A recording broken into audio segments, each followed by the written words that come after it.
સંપૂર્ણપણે અશક્ત અને ખૂબ જ પ્રયત્ન કરવા છતાં આ ગૌ માતા ઊભા ન થઈ શક્યા. તેથી આ ગૌ માતાને વરસાદ ન લાગે તેવી છાપરાની નીચેની જગ્યામાં મૂકવામાં આવ્યા છે.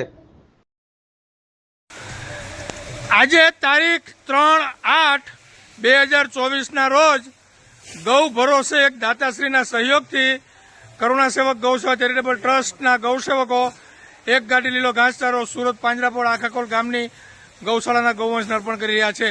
જય ગૌ માતા, જય ગોપાલ.